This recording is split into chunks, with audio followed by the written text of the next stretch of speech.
तो दोस्तों, जो आज कहानी सुनाने जा रहा हूँ उस कहानी का नाम है जाट और सुनार की कहानी। तो दोस्तों चलिए शुरू करते हैं। एक समय की बात है, एक जाट और सुनार में बड़ी मित्रता थी। एक बार जाट सुनार के घर गया। सुनार ने अपने मित्र की बड़ी आव भाव की।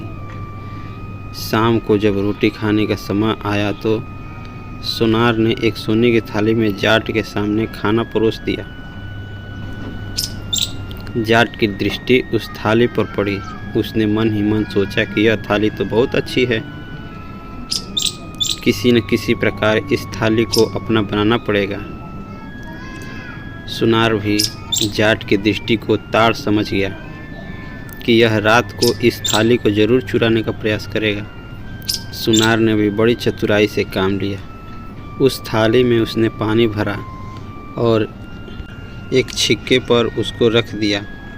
उस छिक्के के नीचे ही उसने अपनी चारपाई बिछा ली और लेट गया। सुनार ने मन में सोचा कि यदि मेरा मित्र यह थाली उतारेगा तो पानी गिरने से मेरी नींद खुल जाएगी। अब रात को जाट उठा और धीरे से थाली को छूकर देखा तो पता चला कि इसमें तो पानी भरा है। जाट ने चूल्हे के पास जाकर राख छानी और थोड़ी थोड़ी करके उस थाली में डालता गया। आखिर राख ने सारे पानी को सोख लिया। जाट ने थाली को इस तरह से उतारा कि सुनार को पता भी न चला।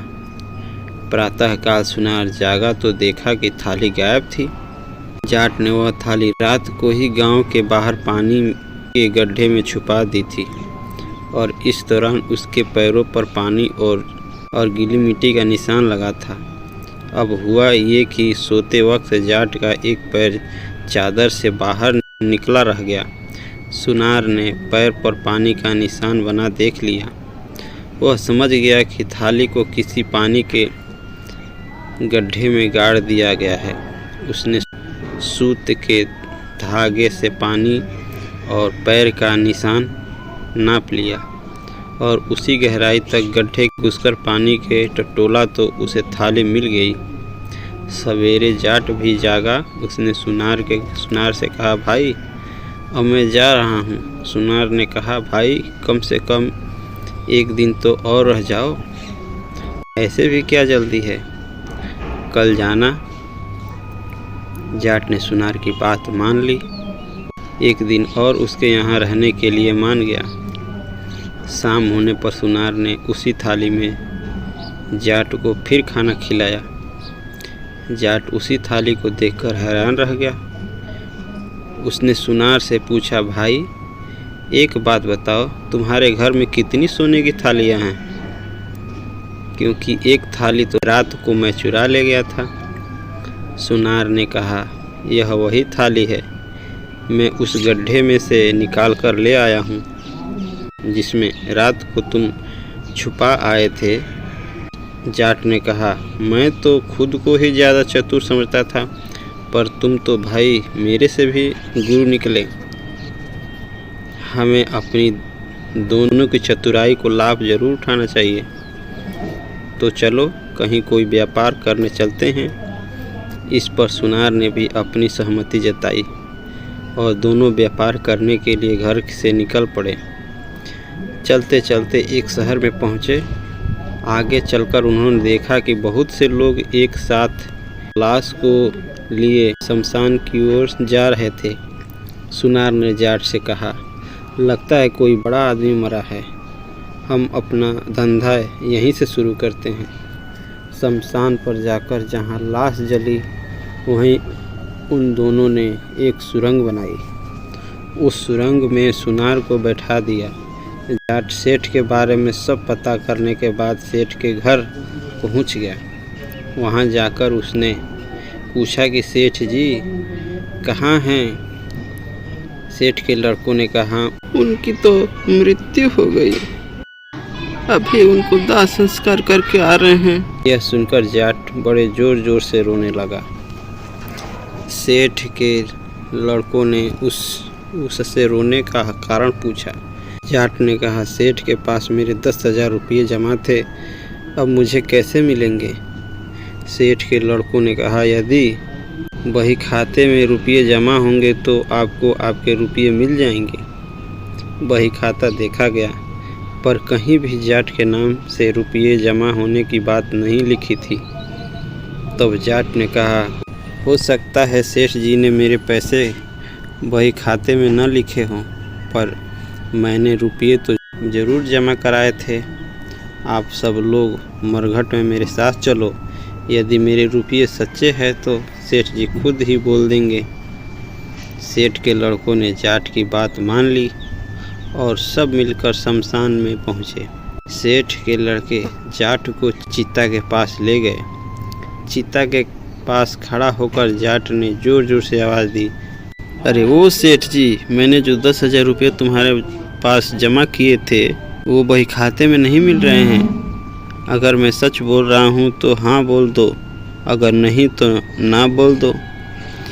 चिता के पास सुरंग में नीचे बैठे सुनार ने आवाज़ लगाई, इस आदमी के पैसे मेरे पास जमा थे, इसका 1-1 रुपया पैसा चुका देना, नहीं तो मुझे नरक में जाना पड़ेगा।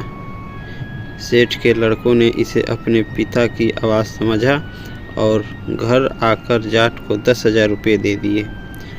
रुपये पाकर जाट ने सोचा कि सुनार को मरने दो, सब रुपये अपने ही घर ले चलूं। उधर सुनार ने भी सोचा कि इतने सारे रुपये लेकर वह मेरे पास तो बिल्कुल भी नहीं आएगा, अब तो कोई और उपाय सोच लेना चाहिए।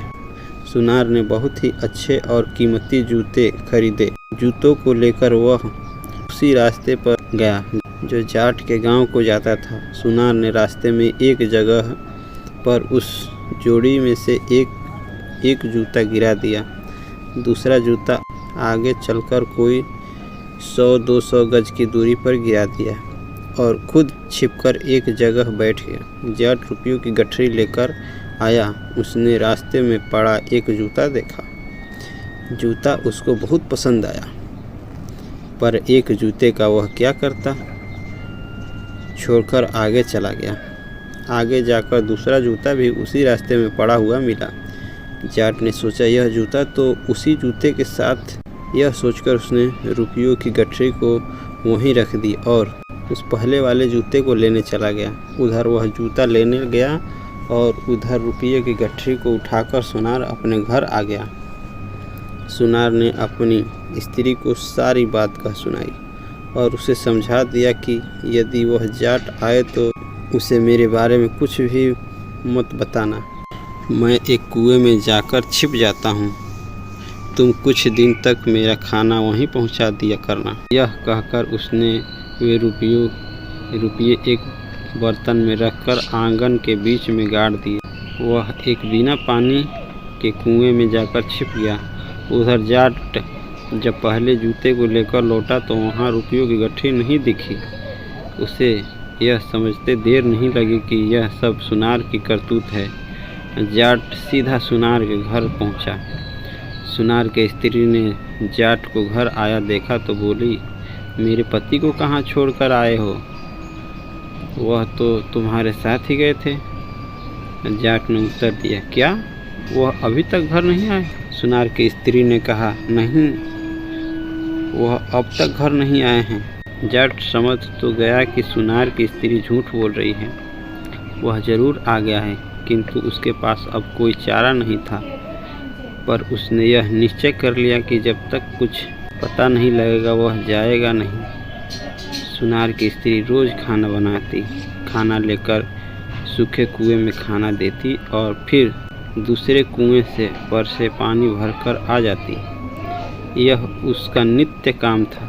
इस प्रकार कई दिन बीत गए।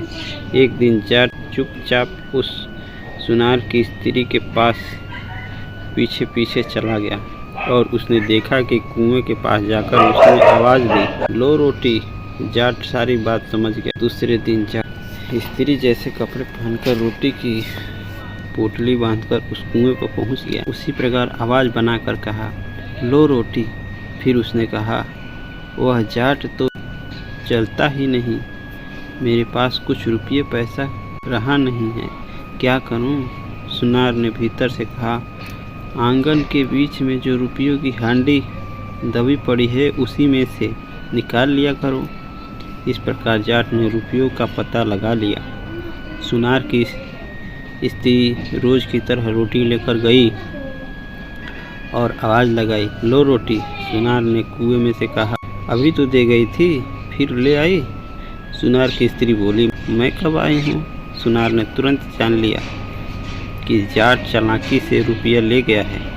वह बोला, अरे भगवान, जल्दी से मुझे कुएं में से निकाल। जाट तेरे जैसे ही कपड़े पहन कर आया था, अब तक तो वह सारे पैसे ले गया होगा। घर आकर उन्होंने देखा कि आंगन खुदा हुआ पड़ा है और सारा धन गायब है। जब सुनार की पत्नी रोटी लेकर सूखे कुएं की ओर गई, तब तक सारा धन लेकर